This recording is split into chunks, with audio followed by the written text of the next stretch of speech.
Never imagined that killing an Ice Frost King, just like any other day, would draw the attention of the world's strongest force, the legendary Five Wands. In their understanding, magic was the absolute law of this world, but Jack refused to follow that path. Instead, he pushed swordsmanship to its absolute limit. Once his blade was drawn, any monster in front of him would never survive more than 2 seconds. Yet as the world's only true warrior, he always looked frail and unassuming. Even his teachers naively believed he was nothing more than a useless bookworm. They mocked him openly and told him to get out of the Magic Academy as soon as possible. To them, magic was the only truth in the world. Jack, in their eyes, had knowledge but no talent and didn't deserve to stay. Long ago, humanity had been threatened by invaders from the skies. Back then, 5 great mages stepped forward, drove away the darkness, and placed a seal high above the heavens. From that day on, they were known as the Supreme Five Wands. The title of the strongest mage became an honor every magician dreamed of attaining. Jack once shared that dream as a child, but it wasn't for glory. It was so he could accompany Jenny to the tower closest to the sky and watch the most beautiful sunset together. Unlike Jack's lack of magical talent, Jenny was a true prodigy. She was even hailed as the youngest Supreme Five Wands in history. So to fulfill the promise he made as a child, Jack kept moving forward toward the same goal.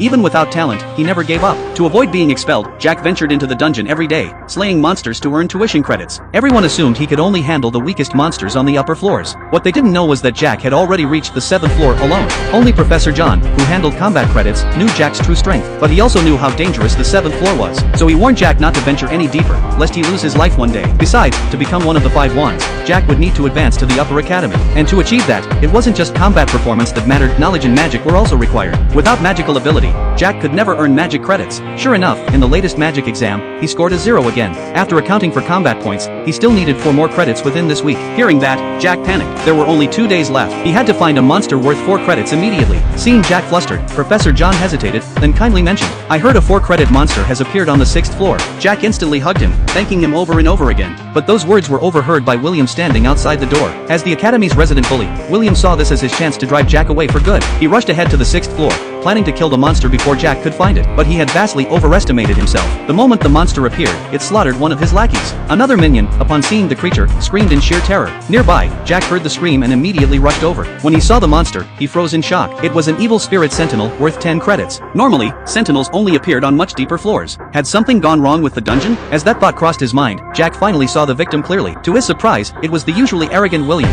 now reduced to this state. The level gap was far too great. William's magic was completely ineffective. Remembering how William had always bullied him, Jack considered walking away. But Jenny's words suddenly echoed in his mind. 私、知ってるよ。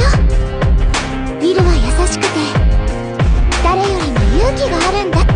The next second, Jack charged forward. Just as William was about to die, Jack blocked the sentinel's attack. At the same time, Professor Adam found John. He'd heard that William had sneaked into the dungeon without permission and wanted John to send familiars to search for them. But when John learned it was the 6th floor, he told Adam not to worry. He then summoned a magic orb and displayed Jack's image. Seeing this, Professor Adam was stunned. John knew